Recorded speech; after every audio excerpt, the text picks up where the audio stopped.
Hey guys, how are you all. Welcome to my channel live with Shivarna. आप लोगों ने अगर मेरे चैनल को अभी तक सब्सक्राइब नहीं किए हो तो प्लीज़ कर लीजिए, ताकि आपके पास मेरे सारे वीडियोस के इन्फॉर्मेशन रहे और मुझे भी आप लोगों के लिए वीडियोस बनाने के लिए मोटिवेशन मिलती रहे। दोस्तों, कोलेस्ट्रॉल हमारे बॉडी के अंदर लीवर में अपने आप बनते हैं। There are two types of cholesterol. एक होता है गुड कोलेस्ट्रॉल और एचडीएल, और एक होता है बैड कोलेस्ट्रॉल और एलडीएल और वीएलडीएल। ये एलडीएल और वीएलडीएल जो होता है वो हमारे ब्लड वेसल्स के अंदर डिपॉजिट होने लग जाते हैं, जो आगे चल के हमें स्ट्रोक या हार्ट अटैक जैसे प्रॉब्लम देते हैं। तो हमें बेसिकली हमारे बॉडी में बैड कोलेस्ट्रॉल और एलडीएल लेवल को कभी भी बढ़ने नहीं देना चाहिए। ये कोलेस्ट्रॉल हमारे बॉडी में बनते हैं जो फैट फूड हम लोग इंटेक करते हैं उसी से। And there are mainly 3 types of fat. पहले होता है सैचुरेटेड फैट। सैचुरेटेड फैट जो हमें red meat and dairy fat से मिलता है। डेयरी फैट मतलब घी, बटर एंड चीज़। तो हमें ये red meat, ghee, butter and cheese के इंटेक को कंट्रोल में रखना चाहिए, बिकॉज इसी में से मोस्टली बैड कोलेस्ट्रॉल और एलडीएल का प्रोडक्शन होता है हमारे बॉडी के अंदर। Recommended daily dose for dairy fat जो होता है वो 1 स्पून से ज़्यादा नहीं होता है। इसके आगे होता है अनसैचुरेटेड फैट।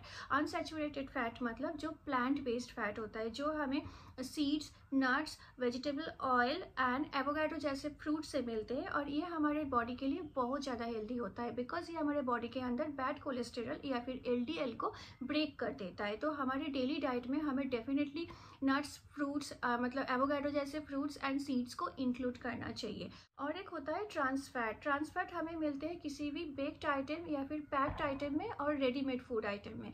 तो बेसिकली डीप फ्राइड आइटम में भी ट्रांस फैट होते हैं। तो French fries, packed chips, pastry, cake, ये सब में होता है ट्रांस फैट। एंड देखा जाए तो आइडियली इनका इंटेक हमारे बॉडी में 0 होना चाहिए to avoid trans fat, because trans fat हमारे बॉडी में बैड कोलेस्ट्रॉल को एंड ट्राइग्लिसराइड को सबसे ज़्यादा बढ़ा देता है, और ये सबसे ज़्यादा रिस्की होता है हमारे हेल्थ के लिए।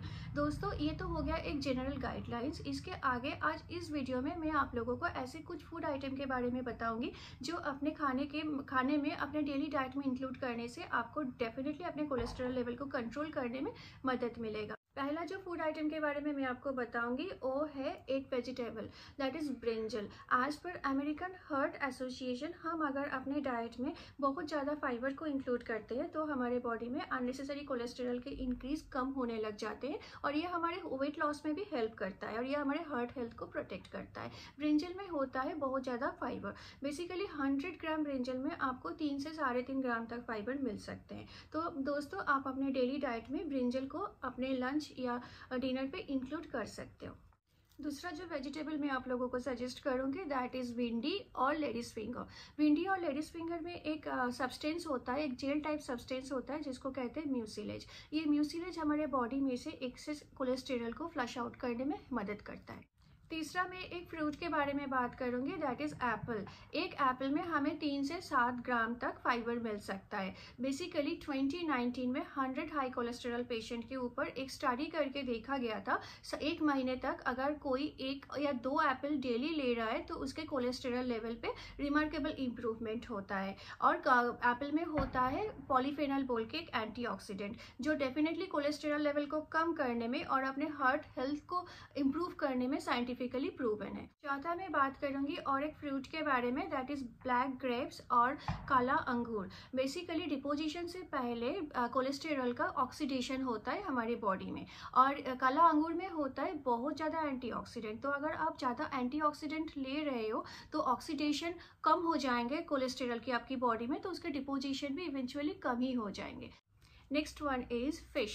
फिश में होता है essential poly unsaturated fatty acid और पूफा, जो हमारे बॉडी के अंदर ब्लड वेसल्स को स्ट्रेंथन करता है, ब्लड वेसल्स को प्रोटेक्ट करता है, और ब्लड वेसल्स के अंदर फैट के डिपोजिशन को कम कर देता है। ऐसे करके ये हमें आर्थेरोक्लेरोसिस से भी प्रोटेक्ट करता है। Sixth one is oats. 2017 में 100 हाई कोलेस्ट्रॉल पेशेंट के ऊपर एक स्टडीज हुई थी, जिसमें 100 पेशेंट को रोज 70 ग्राम तक ओट्स खिलाया गया था 1 महीने तक। 1 महीने बाद फिर से जब उन लोगों का लिपिड प्रोफाइल किया गया तो उसमें 11.6% तक एलडीएल लेवल में इम्प्रूवमेंट देखा गया था। तो ओट्स को आप लोग अपने ब्रेकफास्ट में या फिर डिनर में इंक्लूड कर सकते हो। ये आपके कोलेस्ट्रॉल लेवल को मेंटेन करने में डेफिनेटली हेल्पफुल होंगे।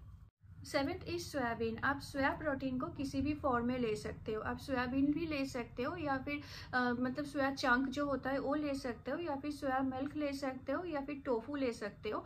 बेसिकली 2019 में एक स्टडी हुई थी 46 हाई कोलेस्टेरॉल पेशेंट के ऊपर, जिस स्टडी में उन लोगों को 25 ग्राम करके सोया प्रोटीन दिया गया था रोज 6 वीक्स तक। आफ्टर 6 वीक्स उन लोगों के कोलेस्टेरॉल लेवल पे 4.6% तक इम्प्रूवमेंट पाया गया था।